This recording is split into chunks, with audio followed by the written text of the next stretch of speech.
السلام علیکم ڈاکٹر صاحب۔ وعلیکم السلام ورحمۃ اللہ۔ جی یہ جو ہمارے بھائی ہیں عبداللہ صاحب، یہ جی ہمارے پاس آئے ہیں، ان کے الٹے پیر میں، پورے پیر میں 10 دن سے زیادہ درد ہے۔ صحیح۔ تو میں نے ان سے ان کی ہسٹری لی، مسلس چیک کیے، ان کے سارے ریفلیکشنز چیک کیے۔ اب صورتحال یہ ہے کہ میں یہ سمجھ رہا ہوں کہ اس پر سٹریس آ رہا ہے زیادہ، یعنی یہ جو ہے وہ WC پہ بیٹھتے ہیں۔ ان کو میں نے سجیسٹ کر رہا ہوں کہ یہ کموڈ یوز کریں یا کرسی وغیرہ کا کوئی انتظام کریں جس پر بیٹھ کے یہ واش روم جایا کریں۔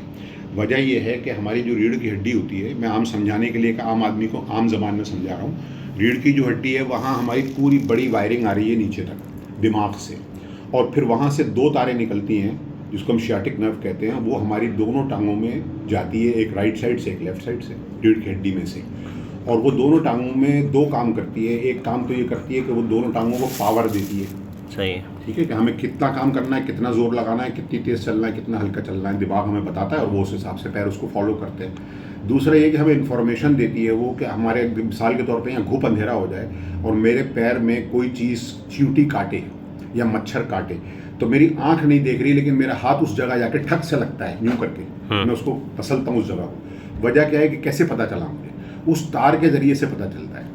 وہ نرو ہے، وہ ہمیں انفارمیشن بھی دیتی ہے سینسری طور پہ، سینسیشنز بھی بتاتی ہے، اور ہمیں موٹر بھی دیتی ہے، موٹر پاور بھی دیتی ہے، جس سے کہ ہمیں مسلز میں پاور آتی ہے، یا اس کے جو پیر کی طاقت ہے کہہ لیں آپ عام زبان میں ایک عام زبان میں سمجھانے کے لیے کہہ رہا ہوں۔ میڈیکل ٹرمنالوجی آپ لوگوں کو زیادہ سمجھ میں نہیں آئے گی، لیکن اس طرح بہت آسانی سمجھ میں آ جائے گی۔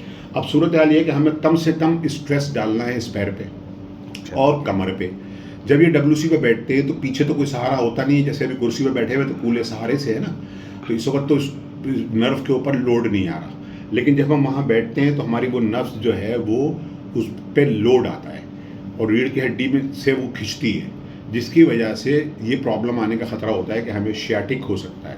جتنے بھی شیاٹیکا کے پیشنٹ آتے ہیں، جن کو ہم عام زبان میں یرق النساء کہتے ہیں، حکیم لوگ اس کو درد کو، ہم لوگ اس کو شیاٹیکا کہتے ہیں اپنی زبان میں، وہ ہونے کا اندیشہ ہوتا ہے، تو ایسے پیشنٹس کو ہم بتاتے ہیں کہ بھائی آپ کموڈ استعمال کریں۔